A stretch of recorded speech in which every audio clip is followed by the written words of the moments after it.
안녕하세요. 이나무의 품질잡이 양쌤입니다. 여러분들을 품질경영의 세계로 안내합니다.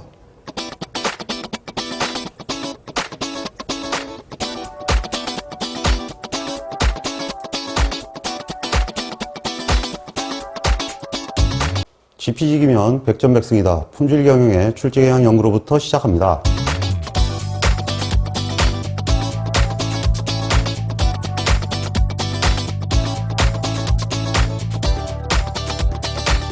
자, 이번에는 유튜브와 함께하는 양쌤의 품질경영 마지막 과목인 품질경영을 수업하도록 하겠습니다. 기본적으로 이 품질경영은 두 단계로 나눠서 설명을 드릴 건데, 일단 품질 비용까지가 한 절반 정도가 나오고요. 뒤에 표준화부터 나머지 전체에 걸쳐서 절반 정도가 나옵니다. 근데 실제로 이 품질 경영은 품질 보증을 중심으로 움직이는 것이 전체의 10문제 정도가 되는데요. 근데 이게 실제로는 범위가 한 문제로 되어 있거든요. 근데 나머지에 다 분산되어 있기 때문에 사실 명확하게 구분되지는 않습니다.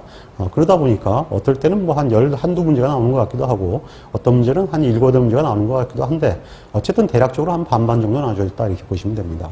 먼저 품질 경영 개론은 일단 한 문제가 나오게 되어 있는데요. 때로는 한 두 문제 정도가 나오는 이유가 뭐냐 하면, 뒤에 부분에 있는 문제가 앞에 개론과 비슷하기 때문에 이렇게 잡힌 거고요.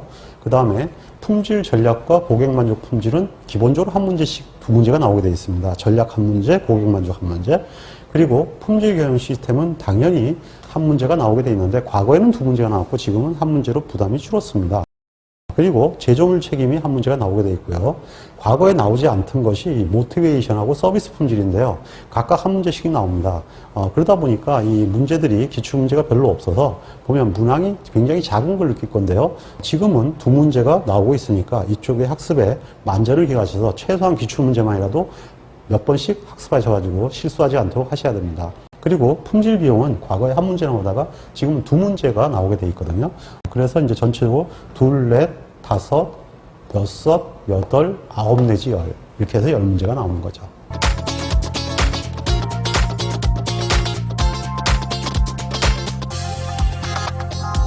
안녕하세요. 품질경영은 총 16장으로 나눠서 서비스할 계획입니다. 품질경영의 시작은 품질경영의 개념으로부터 시작합니다.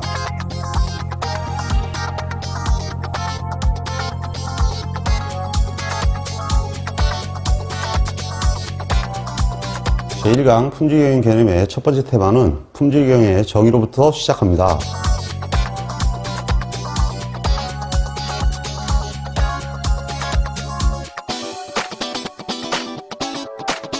품질경영은 퀄리티 매너지먼트란 뜻이죠.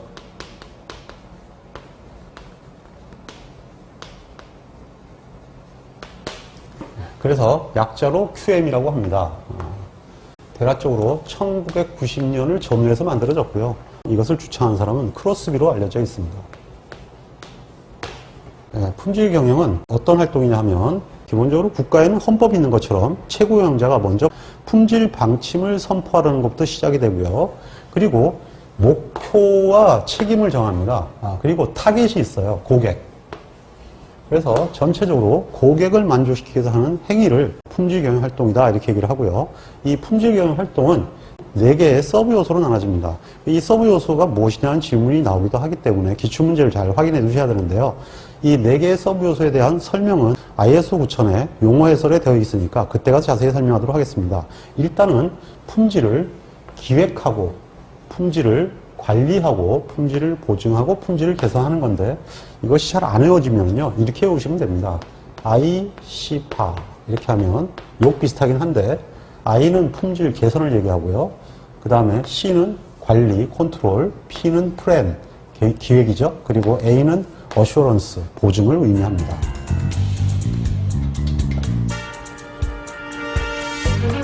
자, 이번에는 품질경영에서 반드시 알아야 할 사항 중에 하나인데, 품질경영의 7원칙입니다. 이 품질경영의 7원칙은 2차 시험까지 스시오라고 출제가 되니까 반드시 다 외워두셔야 됩니다. 이것을 외우는 방법은 연결을 시켜서 외워야 되는데요. 제일 처음이 이 두 개를 연결시키는 겁니다. 고객 중시의 리더십이다 이렇게 할 수가 있고요. 그 다음에 이 고객 중시의 리더십을 실행하는 것은 조직원들인데, 조직원만 해당되는 게 아니고요. 조직원과 그 다음에 이해관계자들이 있어요. 예를 들면 물류 쪽이라든지 아니면은 뭐 운송이라든지 뭐 일을 하는 사람들, 그리고 협력업체들도 해당이 되겠죠. 공급자라고 합니다. 이러한 형태에 관련되는 사람들이 전부 다 이 리더십을 따라야겠죠. 그래서 이걸 표현할 때 인원의 적극 참여라고 합니다. 전원 참여가 아니라 적극 참여예요. 즉 능동적인 걸 얘기하고 있고요. 그 다음에 이거와 관계돼서 반드시 하나를 구축해야 할 게 있는데, 그것이 바로 뭐냐 하면 관계관리와 관계경영입니다.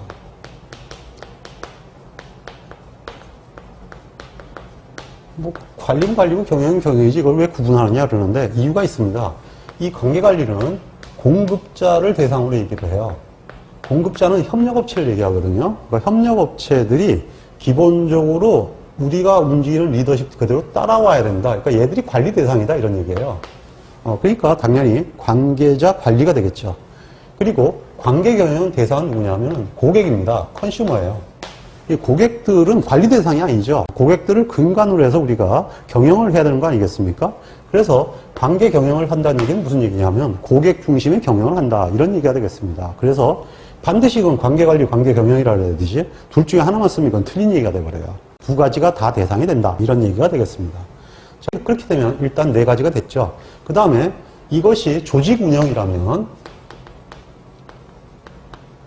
뭔가 문제를 하려면 코어 툴이 있어야 될 거 아닙니까? 이 코어 툴에 대한 사고방식이 이겁니다.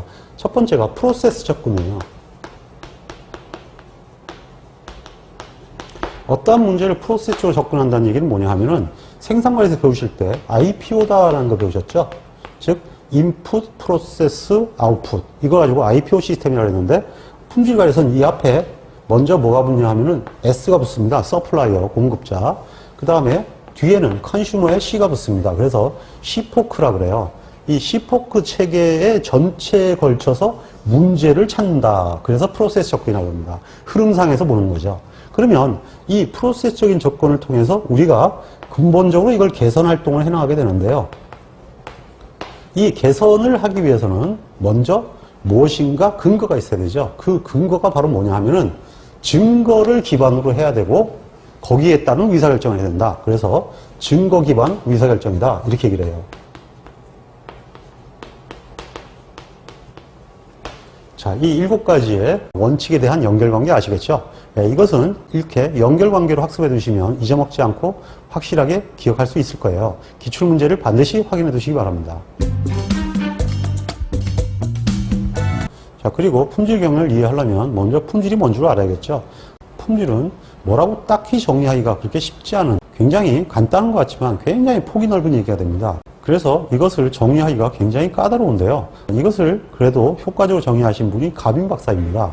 이 가빈 박사는 품질을 8가지로 분류해서 정의를 했는데요. 내용을 보면 이렇습니다. 먼저 당연히 성능이 먼저 들어갑니다.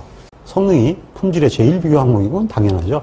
네, 이거 말고도 이제 7가지를 제시했는데 먼저 그 제품을 표현할 수 있는 특징, 장점이죠. 즉 뭔가 차별화되어 있는 거 이런 게 얘기가 될 거고요.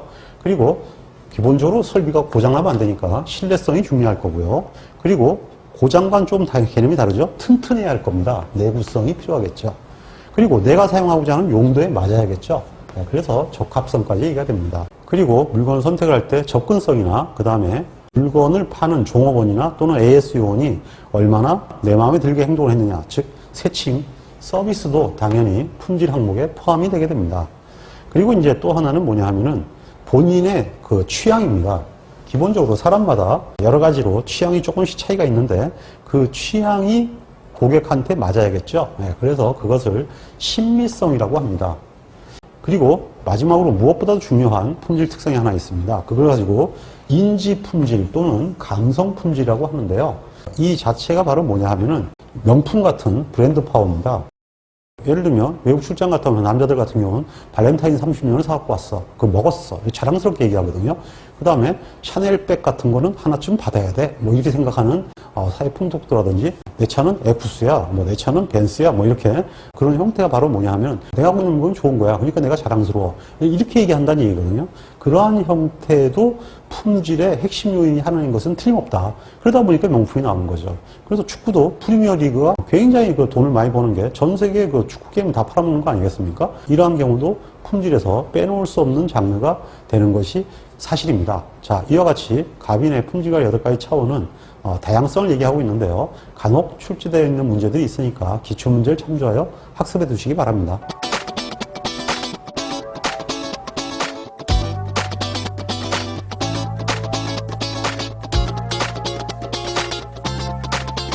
제1강의 두 번째 테마는 품질관리 사이클인 PDCA부터 시작합니다.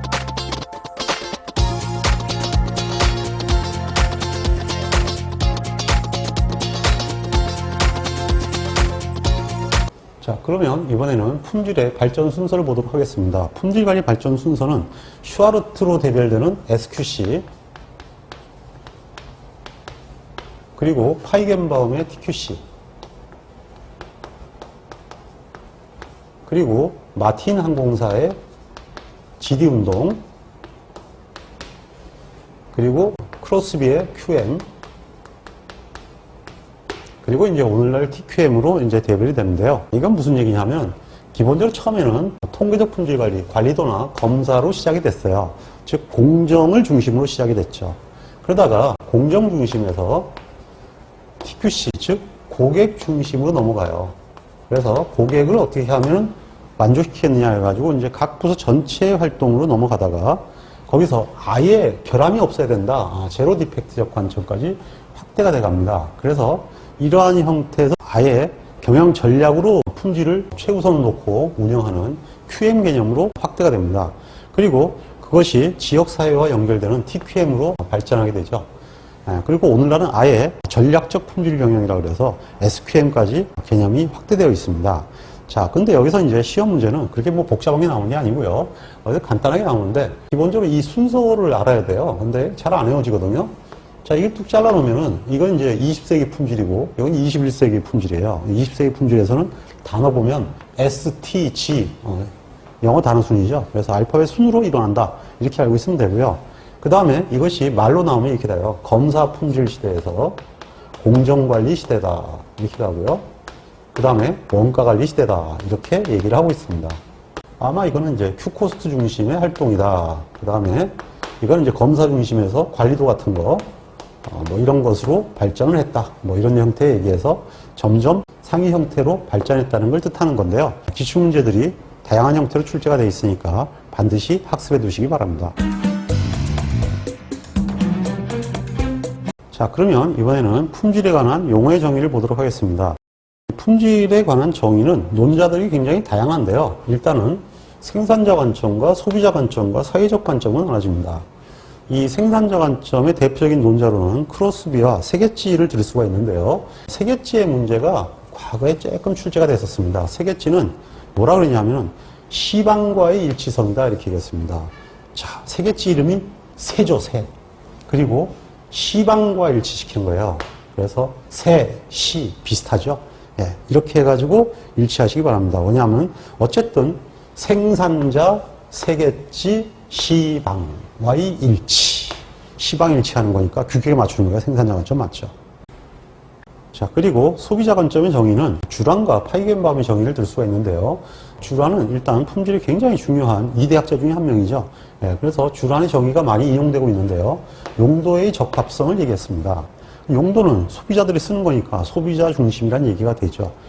그리고 실제로 소비자에 대한 정의를 내린 사람은 파이겐바움인데요. 소비자의 기대에 부응하는 특성이라고 했습니다. 근데 그 기대는 절대적 품질과 상대적 품질 두 가지를 다 만족시켜야 된다 이렇게 나갔는데요. 그 이유는 먼저 슈아르트라는 분이 얘기하기를 품질은 주관적 품질과 객관적 품질로 나눠진다 이렇게 얘기했습니다. 주관적 품질은 당연히 상대적 품질이고요.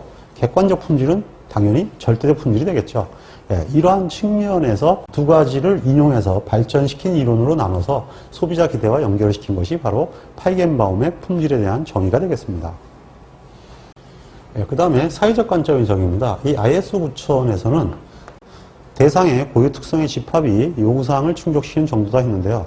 이거는 ISO 9000의 정의답게 품질 경영 시험 문제에서 품질에 관한 정의로 많이 인용되고 있습니다. 근데 사실 이것만 봐서는 사회적 정의라고 하기가 좀 어렵죠. 근데 ISO 9000 자체가 QM적 측면에서 만들어진 것이기 때문에 사회적 품질이 포함되어 있는 상황이라고 볼 수가 있거든요. 그래서 ISO 9000에서 내린 정의가 사회적 관점의 정의다 이렇게 구분하고 있습니다.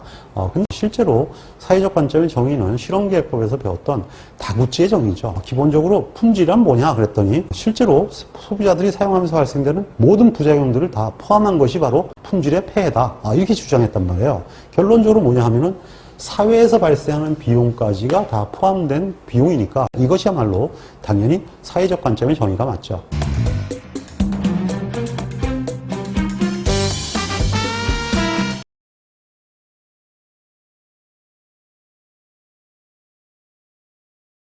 자, 이번에는 관리에 관한 정의를 알아보도록 하겠습니다. 관리는 기본적으로 현 상태를 지키는 것이 이제 유지 관리고요. 그리고 기본적으로 현 상태가 좋게 하는 것을 개선이라고 합니다. 그래서 유지 관리와 개선인데 이 관리란 현재의 상태를 유지해서 이러한 돌발 불량이 나타나지 않게 하는 것, 이러한 활동과 현재보다도 현저하게 개선을 시키는 이러한 현상 타파를 포함한 활동을 관리라고 합니다. 그래서 관리는 두 가지예요. 유지관리와 개선. 객관식 시험에도 나와 있으니까 참고하시고요. 그리고 이러한 형태의 행위를 하기 위해서는 어떠한 형태의 활동을 해야 되는데 그것이 바로 뭐냐 하면은 PDCA 활동이다. 그래서 관리의 PDCA 사이클이라는 표현을 씁니다. 이건 무슨 얘기냐 하면요. 일단 표준을 계획을 해요. 그래서 이 표준을 계획을 해서 교육을 하고 실행을 해서 제대로 됐는지를 확인을 합니다. 그래서 만약에 잘못됐으면 계획과 실행의 관계의 차이에 갭을 줄이는 개선 활동을 하고요. 시정 조치라고 하겠죠. 그래서 그걸 체크라고 하고 그리고 자 이렇게 해보니까 이제 표준을 어떻게 좀 바꿔야겠다 하는 결정이 됐죠. 그래서 새로운 표준을 설정해서 개선에 대해서 입안하는 형태를 액션이다 이렇게 얘기를 합니다. 그래서 이와 같은 관계를 그 관리 사이클이라고 하거든요. 과거에 관리 사이클에 대해서 문제 출제된 것이 조금 있었으니까 기출문제를 참고해서 반드시 확인해 두시기 바랍니다.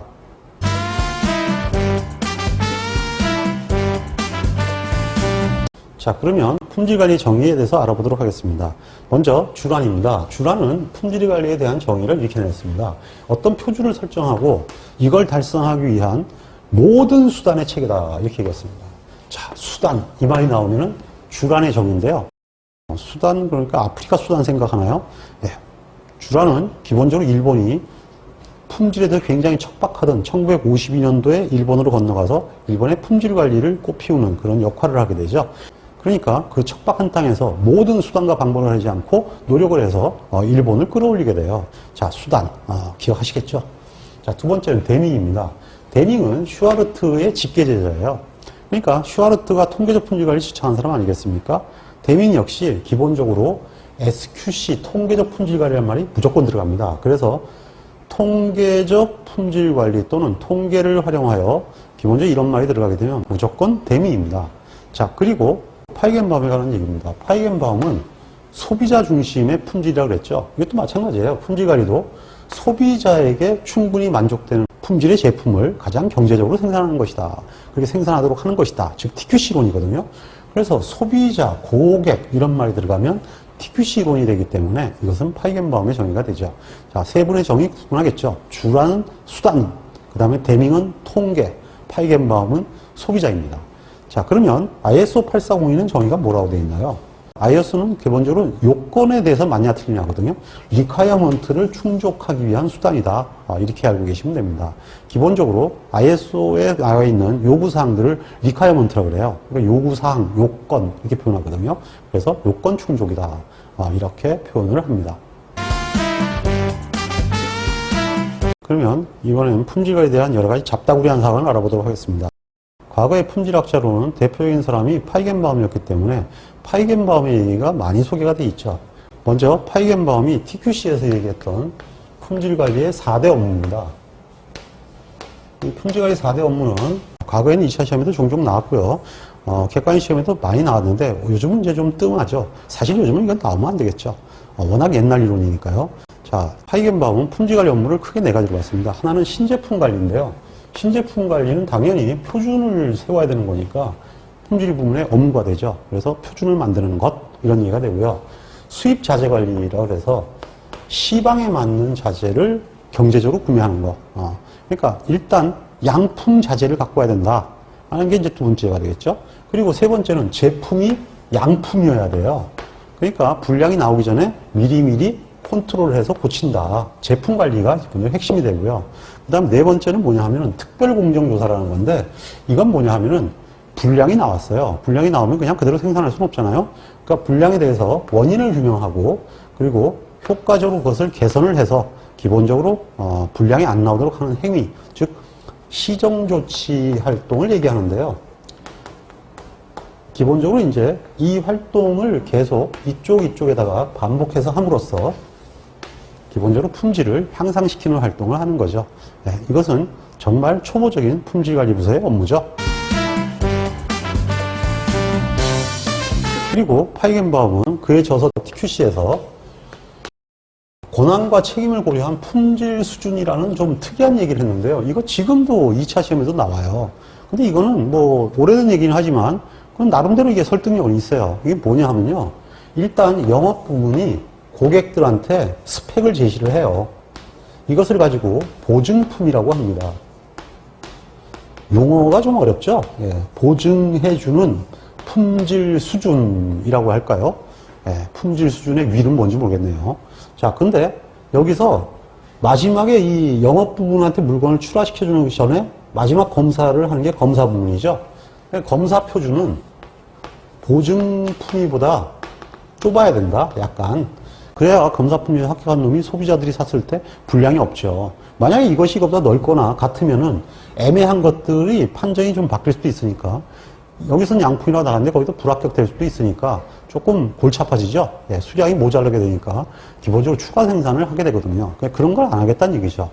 그러면은 검사품은 제조품에 대해서 하니까 제품 표준, 품질 표준은 이게 이제 원래 생산 표준이 되겠죠. 이 품질 표준은 기본적으로 이거보다 더 좁아야 된다, 이런 이론이에요. 그러면 이렇게 되면 여기서 생산부에서 만든 제품은 검사하면 하나도 분량이 안 나오겠죠. 그러면 당연히 검사에서 하나도 안 나온 분량이 판매를 했을 때 소비자는 불만이 또 없는 상태가 되죠. 그래서 일종의 수준 피라밋이 만들어집니다. 그리고 당연히 앞으로 일어날 설계는 즉 품질 목표인데요. 이 목표 품질은 기본적으로 현재보다는 더 좋아야 될 거 아닙니까? 그러니까 더 좁아야 되죠. 이와 같은 형태로 품질 수준을 정의를 하고 이것을 자기네 주의에 적용을 해왔는데, 어쨌든 지금도 당연한 관점이 되겠죠. 어쨌든 기출문제를 통해서 어떤 형태가 출제됐는지 확인해 두시는 게 필요하겠습니다. 자, 그러면 이번에는 대미의 품질관리 사이클입니다. 이거는 관리 사이클하고 달라요. 그리고 이것은 관리 사이클보다는 더 품질관리 얘기이기 때문에 더 출제가 빈도가 높습니다. 일반적인 그 관리 사이클은 플랜, 두, 체크, 액션인데 설계, 제조, 검사, 조치 이런 조직적 행위를 얘기합니다. 거기에 반해서 품질관리 사이클은 철저하게 표준과 연결되어 있는데요. 품질의 설계, 즉 표준을 설정한다, 이렇게 되어 있고요. 두 번째는 두는 이 표준에 대한 훈련과 그것을 실시하는 것을 의미합니다. 그래서 그 실시라는 것은 표준대로 돼야 되니까 공정관리라고 표현을 해요. 근데 시험 문제는 객관식에서는 이것을 품질관리로 쓰거든요. 그러니까 품질관리 사이클의 품질관리는 오답이 되죠. 반드시 명심하세요. 그리고 실제로 이것이 만들어진 결과에 대해서 제대로 되는지 체크해야 되겠죠. 그 체크 행위를 품질 보증 행위라고 합니다. 그리고 이 품질 보증 체크 결과가 나쁘게 나온 것들에 대해서는 조사를 해서 개선을 한다. 그래서 품질 조사 및 개선 활동이다, 이렇게 얘기를 하거든요. 실제로 이 PDCA가 명칭과 함께 내용이 연결돼서 출제가 되고 있어요. 그래서 어려운 문제는 굉장히 어렵습니다. 반드시 기출 문제를 확인해 주세요.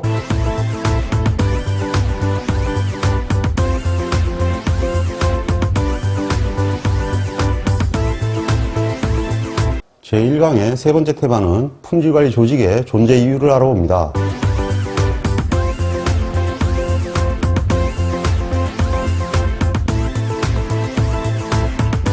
자, 이번에는 품질관리 조직에 관한 사항입니다. 이 품질관리 조직에 관한 사항을 수업하기 전에 먼저 파이겐바움의 품질관리 조직의 필요성에 대해서 간단하게 알아보고 하도록 하겠습니다.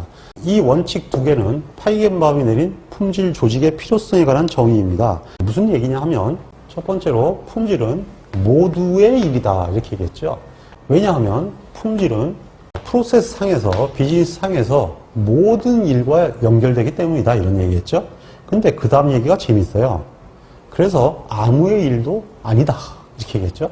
이게 무슨 얘기냐 하면은 품질은 모두에게 연결되어 있으니까 결국은 한 명이 책임질 일은 없다는 얘기죠. 다 연결이 되어 있던 거예요. 그러니까 결국은 뭐냐면 품질 문제가 터지게 되면 서로 책임을 믿을 수 있다는 거예요. 예를 들면 영업부는 물건을 파는 것밖에 없어요.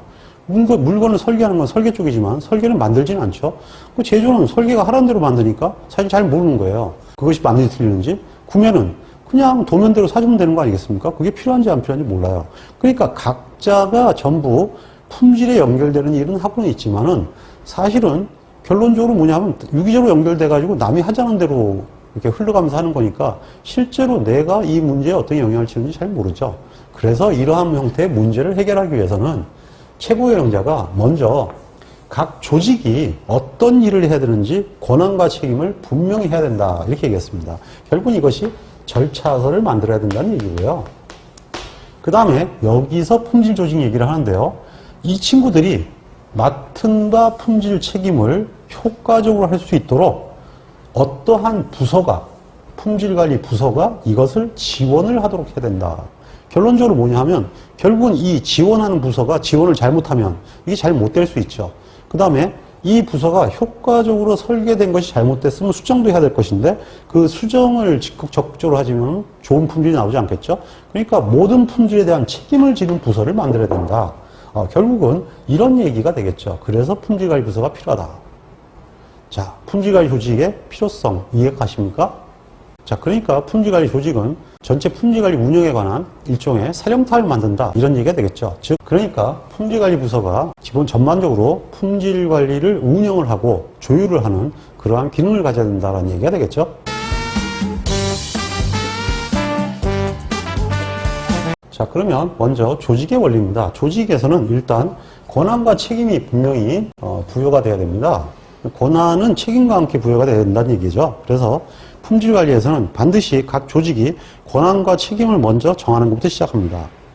그리고 조직에는 반드시 직무가 할당이 돼야 되고, 그리고 조직의 장에는 자원이 부여가 돼서 조직의 장은 자원들에게 업무를 위임을 해야 됩니다. 일반적으로 신입사원들이 나는 책임이 없어요 이렇게 얘기를 하는데 원래 신입사원들은 책임이 없습니다. 그냥 업무를 위임받아서 일을 하는 거죠. 책임은 부문의 장이 지는 겁니다. 왜냐하면 권한을 가진 자가 책임을 지게 돼 있는 거지 기본적으로 위임을 받은 자가 책임을 지는 건 아닙니다. 다만 위임을 받은 자는 그 일을 성실히 수행을 해야 전체적인 조직원들이 같이 회피할 수 있겠죠. 자, 그리고 기본적으로 리더에게는 감독 범위가 명확해야 됩니다. 감독하지 말아야 할 것까지 애매하게 걸리게 되면 일이 이중삼중이 될 수가 있죠. 그리고 명령은 일원화가 돼야 되고요. 그리고 부문과 부문 간에 트러블이 일어날 수가 있습니다. 그래서 조정을 하는 기능이 반드시 있어야 되고요. 그리고 이러한 조정을 하는 데서는 어떤 전문적 지식을 가진 사람도 필요하니까 전문가의 원칙도 필요하겠죠. 자, 여기서 중요한 것은 조직책입니다.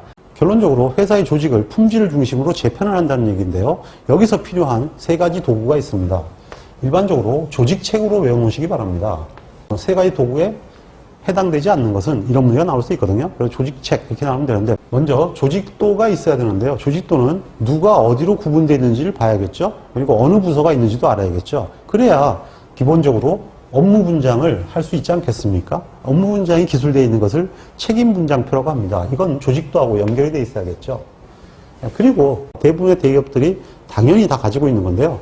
직무기술서라고 그러죠. 이 직무기술서는 뭐냐 하면은 그 직종에는 여러 직책들이 있을 것인데 그 직책이 기본적으로 해당되는 책임과 권한 그리고 교육 정도 그리고 그 친구의 직무적인 수준 뭐 이런 것들을 다 기술해 놓은 거예요. 그러니까 이 일을 하는 사람에겐 대략적으로 어느 정도의 지식을 가져야 된다는 것을 알게 되고요.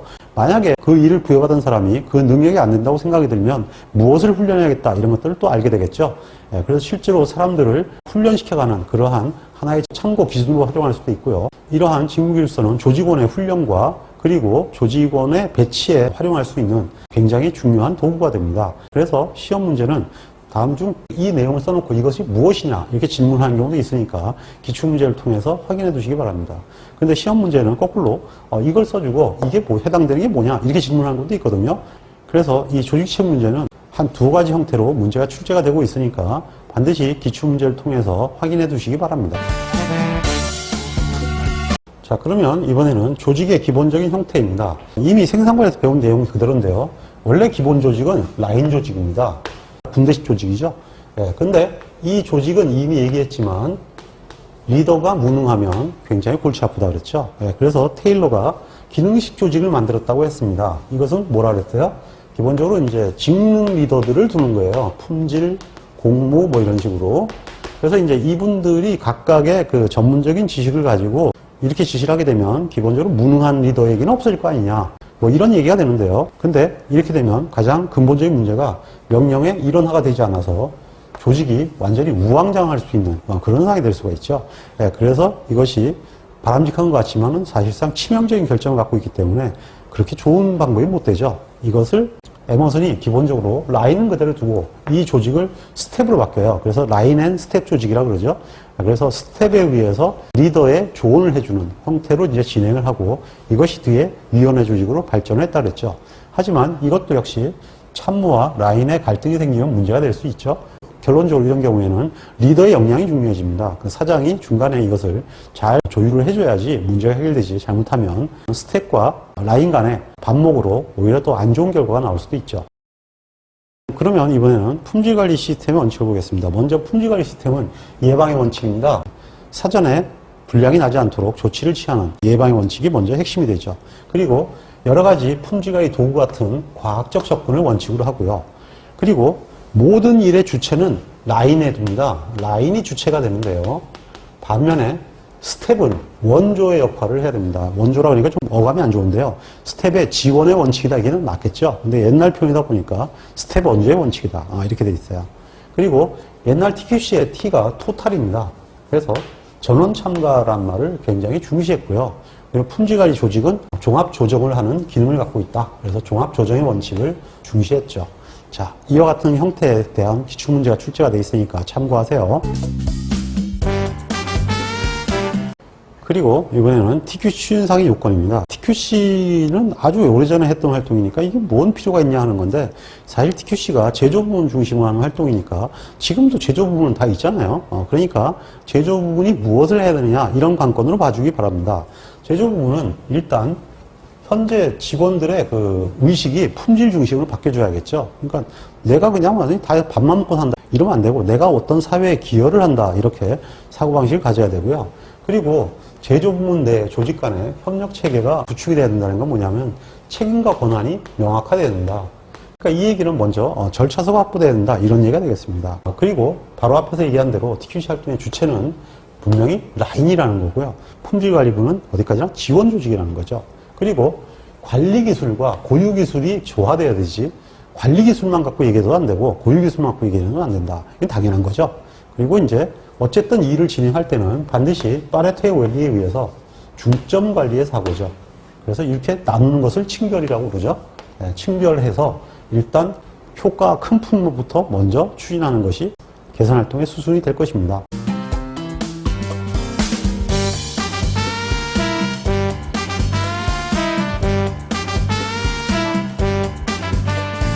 제1강의 네 번째 테마는 방침관리와 목표관리에 관한 사항입니다.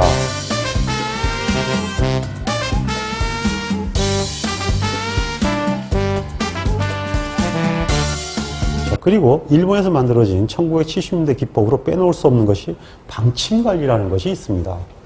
지금은 이제 거의 쓰지 않는 건데요. 제가 대학 졸업하고 입사하던 80년대 중반에 그때 우리나라 기업들은 방침관리를 수행하고 있었고요. 그러니까 저도 입사하면서 자연스럽게 방침관리를 그 당시에 하게 됐었고요. 방침관리 교육도 받고 그랬습니다. 자, 이 방침관리는 기본적으로 뭐냐 하면은 경영 목표를 달성하기 위한 수단인데요. 결과보다는 프로세스, 과정을 중시한다. 이것이 다릅니다.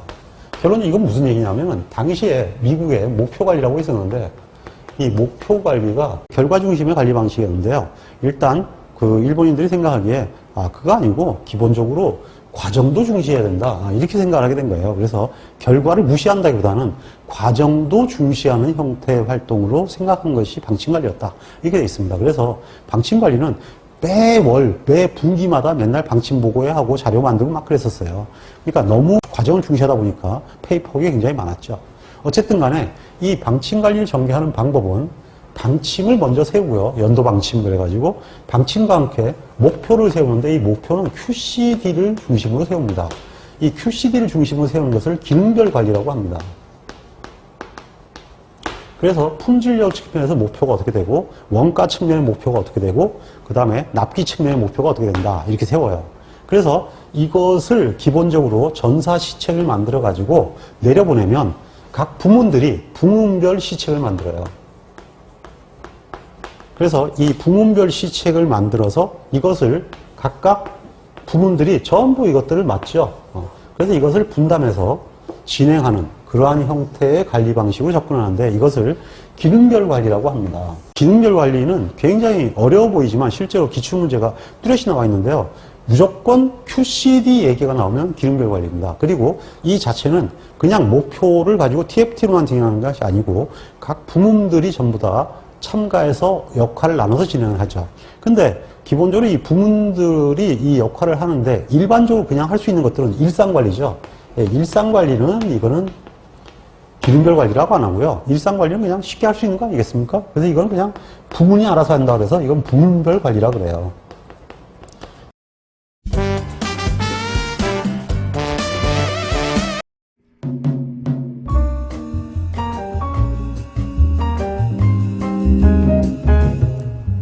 품질을 개선하는 것은 우리에게 매우 중요한 과제입니다. 품질을 개선하기 위해서는 반드시 측정이라는 과정을 거쳐야 합니다. 측정할 수 없으면 개선할 수 없기 때문입니다. 우리는 통계적 품질 관리를 통하여 측정 기술을 배우고 있습니다. 끝까지 학습하셔서 훌륭한 품질 엔지니어가 되시기를 기원합니다. 홍콩 파이팅!